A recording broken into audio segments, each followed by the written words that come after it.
Salve galera, beleza? Quem viu o vídeo de ontem sabe que eu ia trazer o caso do Sandrão hoje, né? Eu trouxe o caso aí pra vocês porque eu vou falar esse cara porque ela se tornou homem, né? E ela fala disso abertamente, então eu vou usar esse termo. E assim, eu uso o termo que eu quiser também, foda-se, se eu quiser chamo de Sandrinhas, bandido do caralho, bandida do caralho. A questão é o seguinte, o crime que cometeu é muito grave, esse filho da puta aí, tá? E mais outros também que participaram, que eu vou citar aí. É, como tá rolando aí, né? Muita coisa agora sobre a Suzane. E aí esse cara acaba sempre no meio aí, porque teve um relacionamento com ela, né? Teve aquela entrevista lá com o Gugu lá. Né? E, mas você nunca escuta falar, por que cometeu? Que crime que esse cara cometeu? Por que ele tava lá na prisão? Né? E se puder, se inscreve no canal aí, beleza? Vai me ajudar muito aí. Se você é novo aí no canal, não tá por dentro aí, eu tô tentando transformar o canal aí em monetizado para poder manter os vídeos aí. Eu trago vídeo todo dia, beleza? Aí se inscreve aí para poder me ajudar, beleza? Não custa nada, é de graça aí.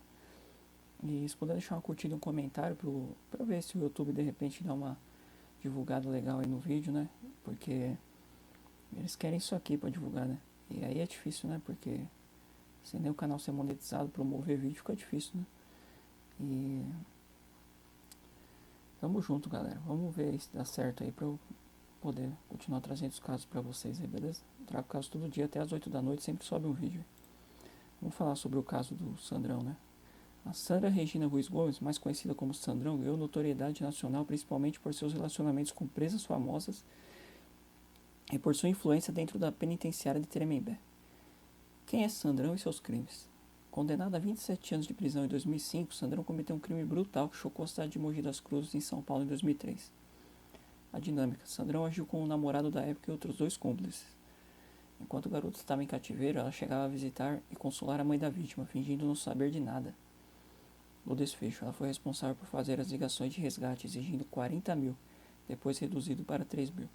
Mesmo após a família tentar negociar o pagamento, o jovem foi executado com um tiro na cabeça. O relacionamento com Suzane von Richthofen. Dentro da prisão, Sandrão se tornou uma figura de liderança e status. Um triângulo amoroso. Antes de Suzane, ela namorou Elise Matsunaga em 2013. O relacionamento terminou quando Sandrão se envolveu com Suzane, o que gerou um triângulo amoroso na época. O casamento na prisão. Em 2014, Suzane e Sandrão oficializaram a união, assinando um documento de reconhecimento afetivo e chegando a morar na mesma cela. Deviam ter ficado por lá mesmo, né? O fim é a disputa. O término ocorreu por volta de 2015 e 2016. Um dos motivos citados por Sandrão foi a falta de estrutura financeira para manter o estilo de vida de Suzane fora da cadeia. Além disso, houve uma disputa judicial por máquinas de costura que ganharam do apresentador Gugu Liberato. Onde ela está hoje? Atualmente, Sandrão vive em regime aberto e busca levar uma vida discreta. Recentemente, ela entrou com um processo contra a Amazon e a produtora da série Tremembé, pedindo 3 milhões de reais em indenização. Ela alega que a produção distorceu sua participação no crime e sua personalidade, o que estaria prejudicando sua ressocialização. No entanto, a justiça negou o pedido de retirada da série do ar. Óbvio, né? Juridicamente, Sandra Regina Ruiz Gomes foi condenada pela participação direta no sequestro e assassinato de Tarisson Vinícius da Silva Castro. No entanto, há detalhes importantes sobre o papel dela no crime, tá? O que ela nega? Em entrevistas recentes, como para o programa Domingo Espetacular da Record, Sandrão afirma que não foi a autora do disparo, não ordenou a morte nem estava presente no momento da execução. O papel confirmado. Ela admite que sua participação principal foi realizar as ligações de resgate para a família da vítima. Mesmo alegando que não sabia que o jovem já estava morto, quando fez algumas dessas ligações, a justiça a condenou como parte integrante do grupo criminoso. A condenação. O Tribunal de Justiça de São Paulo condenou a 27 anos de prisão pelo crime de extorsão mediante sequestro seguido de morte. A sentença considerou que ela agiu em conjunto com o namorado da época, Valdir Pereira Martins, e outros cúmplices. Controvérsia na série. Sandrão processou a Amazon por causa da série Tremembé, alegando que a produção a retrata como mentora intelectual e participante direta da execução, o que ela sustenta ser uma distorção dos fatos processuais. A execução do adolescente ela ocorreu após 3 dias de cativeiro, mesmo com a tentativa da família de pagar o resgate. O corpo foi encontrado em um terreno baldio conhecido como Prainha, em Mogi das Cruzes. E foi esse crime que deu notoriedade a Sandra, tá? Que foi esse sequestro seguido de morte do adolescente de 14 anos em 2003. E embora esse seja o único crime de grande repercussão em sua ficha criminal oficial antes da prisão, ela acumulou outros registros e problemas com a justiça durante e após o cumprimento da pena. Agressão a agente penitenciário. Em 2011, enquanto estava no regime fechado, Sandrão agrediu uma agente penitenciária dentro do presídio. Esse episódio resultou em uma nova punição de 3 meses e 15 dias acrescentados à sua pena original e atrasou sua progressão para o regime semiaberto. O histórico de Balbúrdia. Relatos do sistema prisional e de quem conviveu com ela na época descrevem Sandrão como uma detenta com histórico de comportamento indisciplinado e violento dentro da cadeia, o que contribuía para sua imagem de chefona ou figura influente em Tremembé. Processos atuais. Atualmente, em regime aberto, ela não cometeu novos crimes violentos, mas está envolvida em disputas judiciais. Ela processou a Amazon e a produtora da série Tremembé, pedindo 3 milhões por danos morais, alegando que sua imagem e participação no crime foram distorcidas na ficção.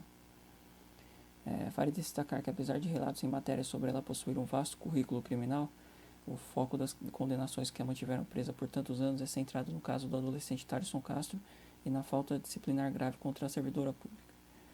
O sequestro e assassinato de Tarisson Vinícius da Silva Castro em 2003 envolveu Sandra Regina Ruiz Gomes Sandrão e outros 3 homens. Tá? Os principais participantes identificados são Valdir Pereira Martins, namorado de Sandrão na época e considerado o mentor do crime. Ele era vizinho da vítima e foi quem planejou o sequestro devido à aparência de casa mais bonita da rua da família de Tarisson. Valdir foi condenado a 30 anos de prisão.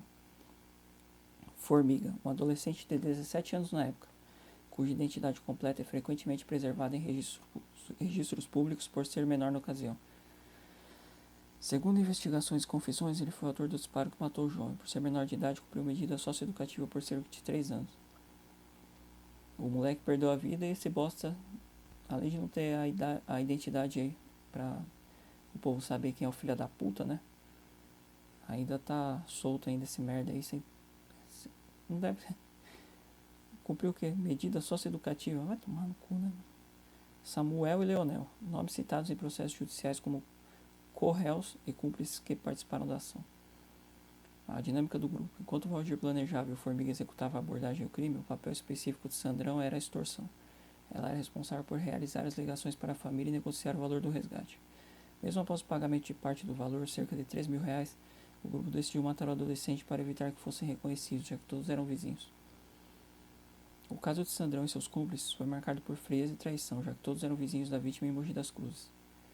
Como a polícia chegou até eles? A investigação foi rápida porque os criminosos eram amadores e muito próximos da família. Suspeita entre vizinhos. Como a família de Tarisson era conhecida no bairro e os sequestradores eram vizinhos, a polícia começou a investigar pessoas do círculo social que tivessem informações sobre a rotina da casa. As ligações. Sandrão, chamada na época de Galega, foi quem fez as ligações de resgate. O rastreamento dessas chamadas e monitoramento dos contatos feitos com a família ajudaram a fechar o cerco.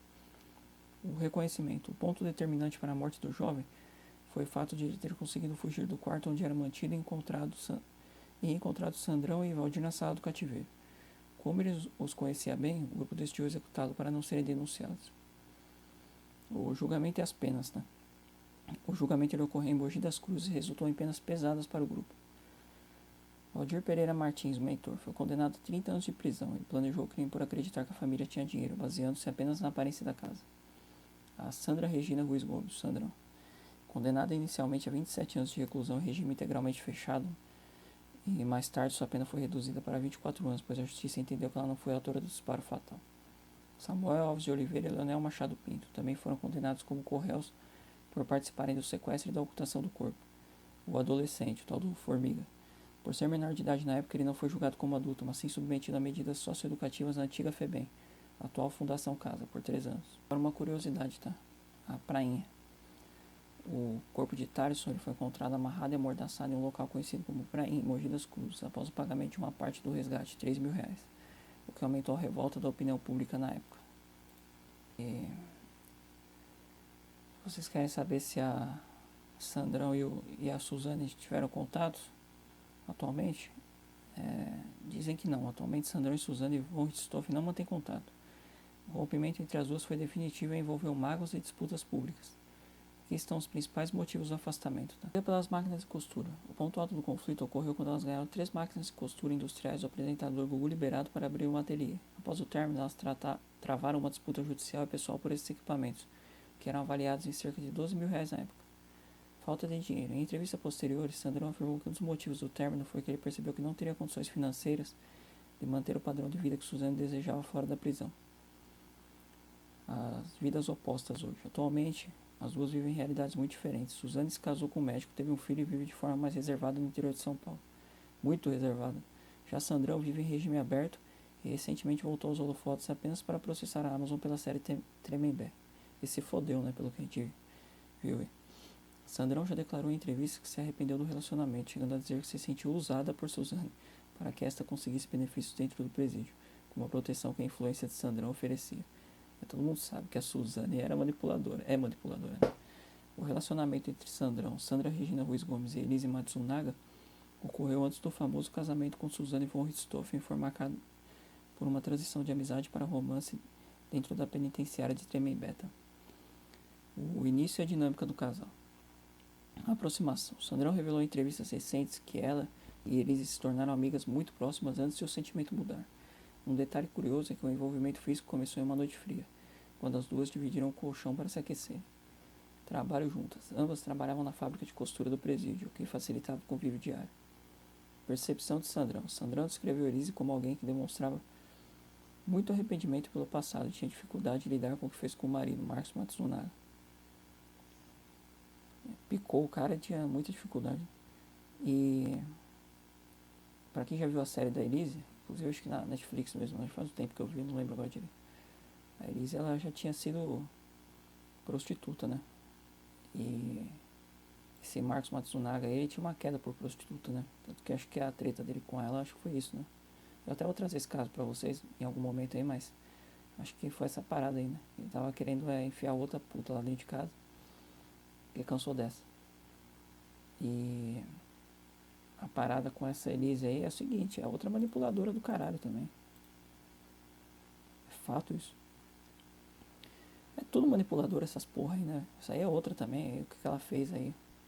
Manipulando a família lá. Fria pra caralho, maior filha da puta. O fim e o pivô Suzane. O relacionamento terminou por volta de 2013 e 2014, quando Sandrão se interessou por Suzane von Richthofen, que também trabalhava na oficina de costura. O triângulo. A chegada de Suzane gerou uma tensão. Sandrão admitiu que Suzane tinha ciúmes de Elise. Troca de parceiras. Sandrão acabou deixando Elise para oficializar a união com Suzane, o que causou o afastamento definitivo de Matsunaga. Medos e conflitos. Em depoimentos ao programa Domingo Espetacular da Record, Sandrão confessou que tinha um certo receio de errar com Elise. Por que será? Insegurança. Por saber da reação extrema que Elise teve no crime contra uma se desse qualquer mancada, estaria em uma situação difícil. Discussões. Houve relatos de brigas acaloradas entre elas, com trocas de ofensas pesadas e acusações mútuas sobre a gravidade de seus crimes e o caráter de cada um. E para finalizar, hoje, assim como Suzane, não existe contato entre elas. A Elise Matsunaga também cumpre pena em regime aberto e busca reconstruir sua vida de forma discreta.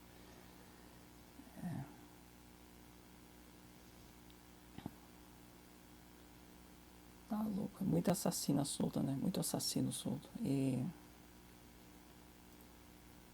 esse monte de criminoso solto aí era pra estar tudo enfiado onde o sol não bate. Sair de lá só pra sentar no colo do capeta. E aí a gente vê essa palhaçada e tudo solto, essas porra aí. Meu Deus do céu, mano.